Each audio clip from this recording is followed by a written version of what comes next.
Fidel Castro is dead, but the communist tyranny he imposed on the Cuban people lives on. Unfortunately, much of the American media are trying to bury the truth about his murderous regime, and those in America who helped Castro come to power with him. In its coverage of Castro's passing on Friday, the increasingly discredited mainstream media is downplaying or ignoring Castro's crimes against humanity, and generally refers to him as former Cuban leader, as opposed to a dictator, which he was. He was also a mass murderer, and his brutal oppression of the Cuban people caused many of his fellow citizens to risk their lives to flee their island homeland in rafts and whatever else might float. Castro was 90 years old at this death, having turned over power to Raúl nearly a decade ago, due to Fidel's declining health. News of the death of the tyrant touched off celebrations in Miami's Little Havana in South Florida. Despite the glossing over of inconvenient facts about the Castro brothers by most of the American media, the Cuban community of exiles in Miami know the truth. That is why they or their ancestors fled their Cuban homeland at some point since Castro's seizure of power in 1959. Castro was born August 13, 1926, the son of Spanish immigrant, who was a sugar plantation owner.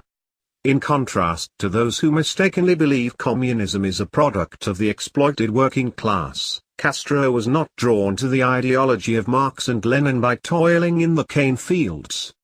He was introduced to the ideas of communism while a student at the University of Havana, where he received a social science degree. In 1953, the Castro brothers joined with others in an attack on a military barracks in Santiago. The attack failed, and the brothers wound up in prison, only to be eventually pardoned. Fleeing to Mexico, they organized a rebel band that returned in 1956, organizing a guerrilla band in the mountains of the eastern Sierra Maestra. By January 1959, Castro led his victorious rebels into the streets of Havana, where he established a new government. Fulgencio Batista, who had ruled Cuba for several years, had shortly before fled the country. The United States was among the first nations to establish diplomatic relations with his government. How had Castro done it? Castro's improbable taking of absolute power is largely the result of media reports by the New York Times and machinations by the U.S. State Department under President Dwight Eisenhower. Writing in None Dare Call It Treason, John Stormer explained, Castro was supported by but a few dozen bandits and a handful of communists in May 1957, when a career diplomat with a questionable record was named to head the Caribbean desk in the U.S. State Department. His name was William Arthur Wieland. According to a report prepared by the U.S. Senate's Internal Security Subcommittee, Wieland was vice consul in Bogotá, Colombia in 1948, when a young Cuban revolutionary, Fidel Castro, was a leader of communist-inspired riots. During the riots, Castro took over a radio station and announced, "This is Fidel Castro. This is a communist revolution." Wieland knew about Castro's communist-supporting activities in Colombia, yet he was the instigator of an arms embargo against the anti-communist Batista regime in the late 1950s. Wieland removed all anti-Castro diplomats from their positions, including the American ambassador to Cuba, Arthur Gardner. Gardner had sent several reports to the State Department, warning his superiors that Castro was a communist. When Earl Smith replaced Gardner, Wieland sent Smith to Herbert Matthews, a New York Times reporter, for background on Castro. Smith later testified to the U.S. Senate, after Castro's takeover. 3 front-page articles in the New York Times early in 1957, written by editorialist Herbert Matthews, served to inflate Castro to world stature and world recognition. Until that time, Castro had been just another bandit in the Oriente Mountains of Cuba, with a handful of followers. In his articles, Matthews compared Castro to Abraham Lincoln and to José Martí, hero of Cuba's wars of independence from the Spanish Empire. This was not the first time that Matthews had lionized communists. having written articles in 1936 in support of the communist side in the Spanish Civil War. Matthews assured his New York Times readers that Castro was not a communist, but was rather a champion of liberty and democracy. Castro was, according to Matthews, a man who has strong ideas of liberty, democracy, social justice, the need to restore the Constitution, to hold elections. Batista, on the other hand, was pictured as just another right-wing dictator. He was not alone among the American media in backing Castro during his rise to power. Edward R. Murrow of CBS television produced a very positive documentary on Castro. Ed Sullivan, the host of what was then one of TV's most watched variety shows, even traveled to Cuba and filmed an interview with the young revolutionary. 30 million viewers watched as Sullivan asked Castro, "You are not a communist, are you, Fidel? You are a devout Catholic, aren't you?" Sullivan ended the documentary with an over-the-top endorsement of Castro. "The people of the United States have great admiration for you and your men because you are in the real American spirit of George Washington." A year and a half later, Sullivan publicly apologized for his support of Castro, when it became apparent that Castro was no George Washington. William Atwood of Look magazine wrote in March 1959, "We can thank our lucky stars that Castro was no communist." Dickie Chappelle of Reader's Digest even said in April of 1959, "The Cuba of Fidel Castro today is free from terror.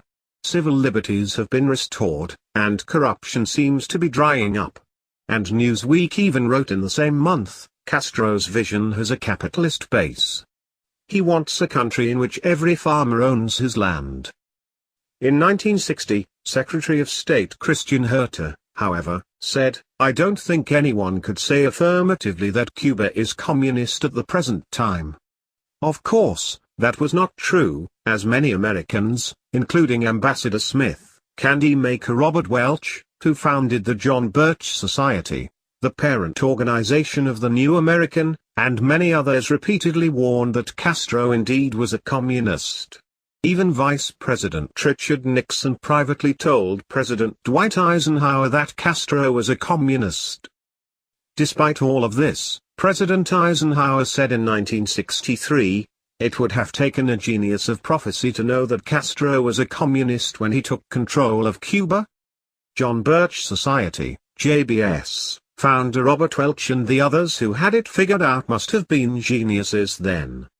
In December 1958, at the founding meeting of the JBS, warned about Castro. "If you have the slightest doubt that Castro is a communist, don't. If he is successful, time will clearly reveal that he is an agent of the Kremlin." 3 months earlier, Welch had warned in American Opinion, the predecessor of the New American, "Now the evidence from Castro's whole past, that he is a communist agent carrying out communist orders and plans, is overwhelming." Later, he added, "Castro is a communist. Period. He is not just pulled and tugged by communist influences and steered by communist advisors. Fidel Castro himself has been a conscious and dedicated agent of the Kremlin ever since his student days.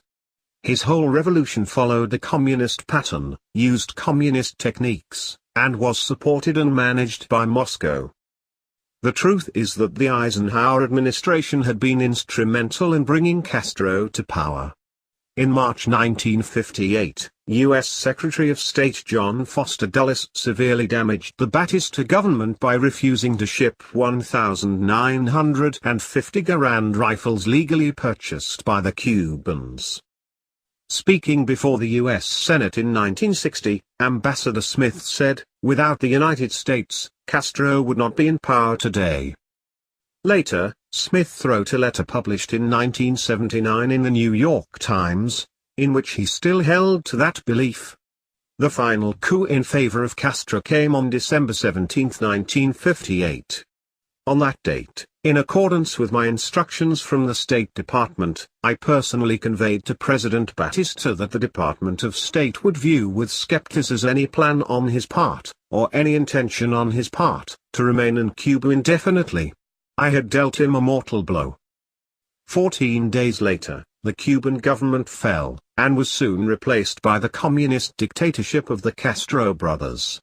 This pattern has unfortunately been repeated many times, notably with President Jimmy Carter's undermining of the Shah of Iran and the anti-communist Anastasio Somoza in Nicaragua.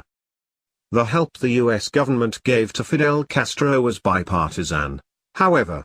While Eisenhower was a Republican, the Democrat John Kennedy administration inherited a plan from Eisenhower, concocted by the Central Intelligence Agency, CIA, for an invasion of Cuba by exiled Cuban freedom fighters. Kennedy approved the plan, with some modifications, promising to provide an air umbrella to keep Castro's air force out of the action. But that did not happen, and the 1,400 Cuban exiles landed at the Bay of Pigs in April 1961, not knowing that they were not going to have that air cover.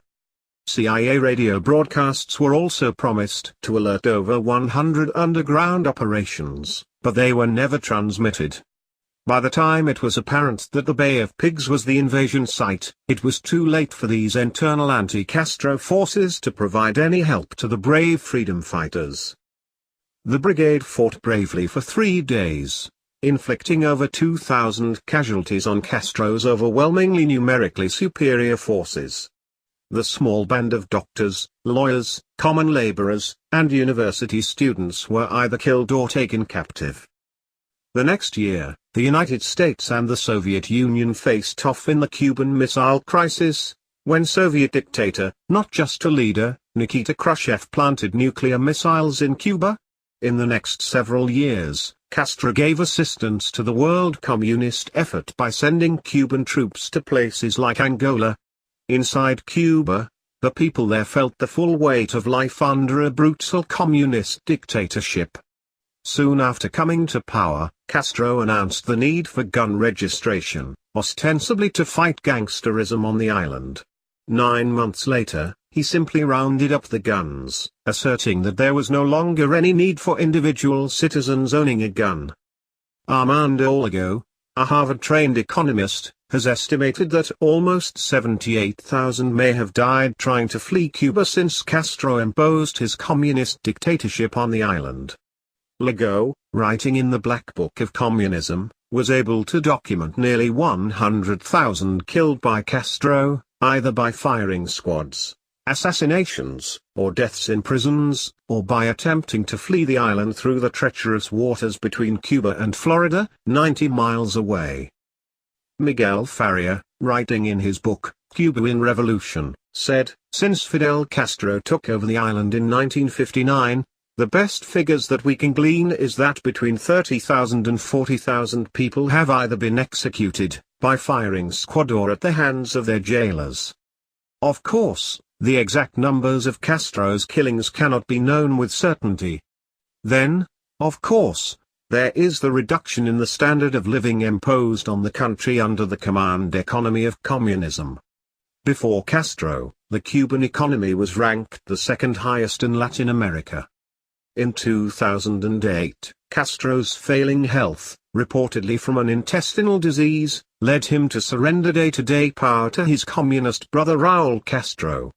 But, as Castro had said in a 5-hour TV speech on December 2, 1961, I am a Marxist-Leninist and will be until the day I die.